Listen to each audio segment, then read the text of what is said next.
그들에게는 1차 귀환을 통하여서 예배의 회복이 있었죠. 예배를 통하여서 어떠한 하나님을 경험하게 되어지는 것입니까?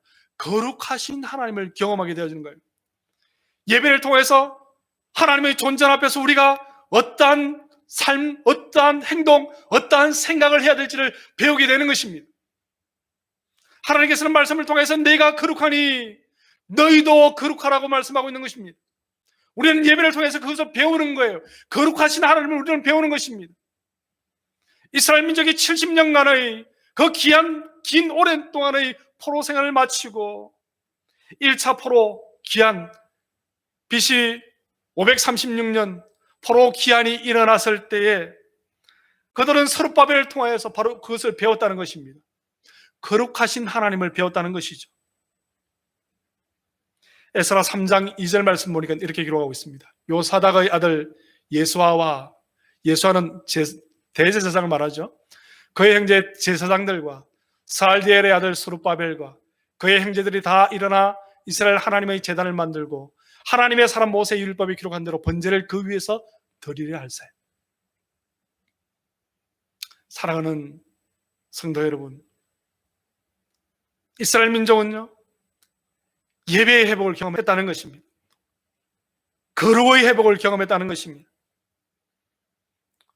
반주간의 삶을 통해서 저와 여러분들에게도 이러한 은혜가 있기를 주님의 이름으로 소망합니다. 이러한 간증이 넘쳐나기를 주님의 이름으로 소망합니다. 나의 삶을 통하여서 거룩을 경험하시길 주님의 이름으로 소망합니다. 나의 은행을 통하여서, 나의 말을 통하여서, 나의 행동을 통하여서, 나의 눈빛을 통하여서 예수 그리스도의 자녀답게 거룩한 삶을 살아가는 저와 여러분들이 되시기를 주님의 이름으로 소망합니다. 다음으로 보니까요, 어떠한 고백이 있습니까? 바로 은혜의 고백이 있다는 거예요.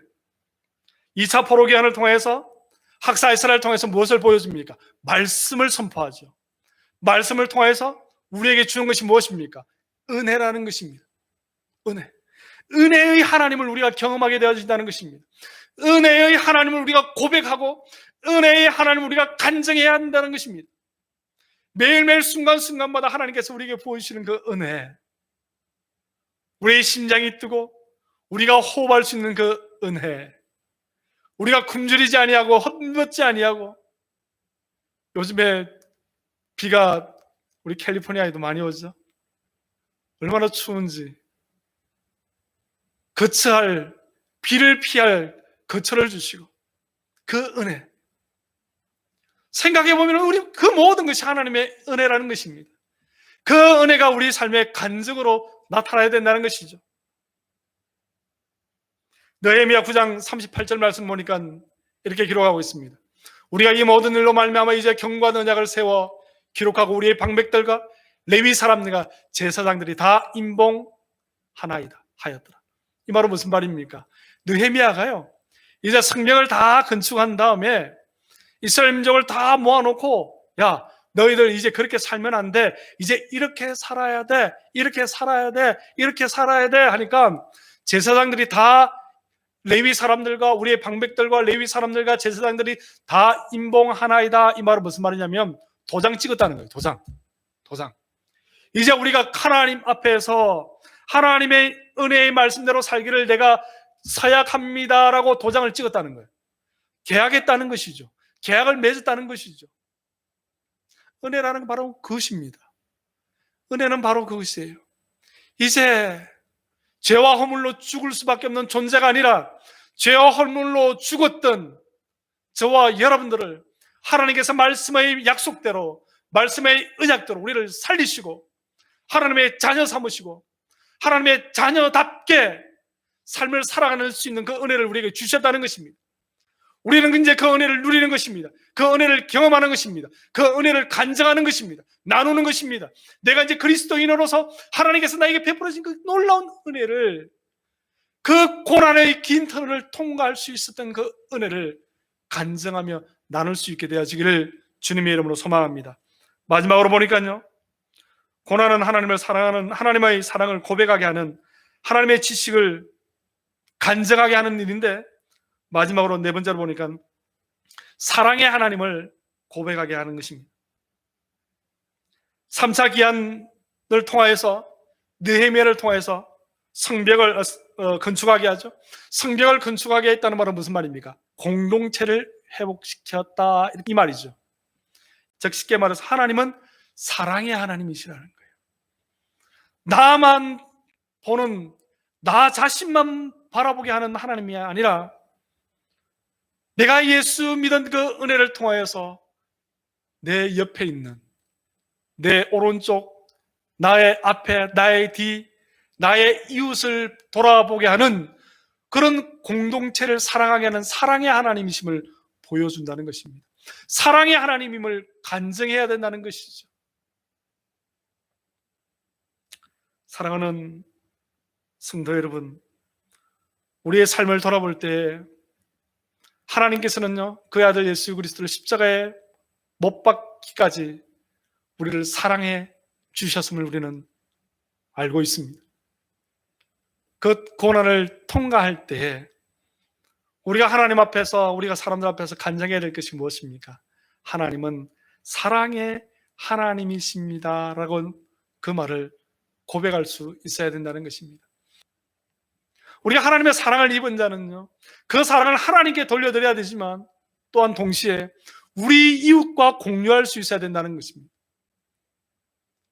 그래서 우리 이웃으로부터, 야, 예수 믿는 사람 역시 다르네요, 예수 믿는 사람 역시 짱이에요, 예수 믿는 사람 최고예요, 이런 말 들어야지. 예수 믿는 사람이 뭐 저래, 나는 저런 사람 보면, 난 저런 사람 같이 예수 믿으면 나 예수 안 믿을래, 이런 말 들으면 곤란해진다는 것이죠. 사랑하는 성도 여러분, 말씀을 정리하겠습니다. 고난을 유익으로 바꾸는 방법이 있습니다. 어떤 고난을 우리에게 주는 유익 또한 있죠. 어떤 유익입니까? 바로 고난을 통해서 우리는 하나님 앞에 하나님을 집중할 수 있게 되어진다는 것이죠. 하나님만을 바라볼 수 있게 되어진다는 것입니다. 고난을 통해서 우리는 하나님을 기대하게 된다는 것입니다. 고난을 통해서 우리가 하나님의 사랑을, 하나님의 은혜를, 하나님의 자비하심을, 하나님의 거룩을, 하나님의 절대자이심을 우리는 간증할 수 있게 되어진다는 것입니다. 고난이 그런 우리에게 유익이 있다는 것이죠. 사랑하는 성도 여러분, 세상에 난리와 소문이 있습니다. 우리 자신을 돌아보시기 바랍니다. 어떻게 보면 우리에게는 이 팬데믹이 고난일지 모릅니다. 어떤 이에게는 또한 물질이 고난일 수도 있습니다. 어떤 이에게는 자녀가 그럴 수도 있겠죠. 어떤 이에게는 남편이, 또는 아내가, 또는 어떤 이에게는 직장이, 또 어떤 이에게는 신분이, 또 어떤 이에게는 미래가 고난이 될 수도 있습니다. 사랑하는 성도 여러분, 하나님께서 우리에게 주시는 고난, 왜 고난을 주십니까? 하나님만 바라보라고, 하나님만이 유일한 기대라고, 유일한 소망이라고, 유일한 희망이라고. 그리고 시간이 지난 후에 그 고난을 통하여서 우리에게 많은 간증을 주시기 위해서, 많은 간증을 주시기 위해서 하나님을 자랑하라고 우리에게 고난을 주시는 것입니다. 생명의 주관자 되시는 여호와 하나님, 거룩하신 하나님, 사랑이신 하나님, 사랑이 많으신, 긍휼이 풍성하신 하나님, 그러한 하나님을 자랑하는 저와 여러분들이 되시기를 주님의 이름으로 소망합니다. 우리에게 고난은 고난이 아닙니다. 하나님께서 그 일들을 통해서 우리를 한 단계 더 높여 주실 줄 믿습니다. 그 고난은 시간이 지난 후 우리에게 아름다운 추억이 될 것입니다. 그 추억을 기대하며 여호와 하나님만을 바라보시고 여호와 하나님만을 소망하시고 여호와 하나님만을 자랑하는, 간증하는 저와 여러분들이 다 되시기를 주님의 이름으로 소망합니다. 기도하시겠습니다.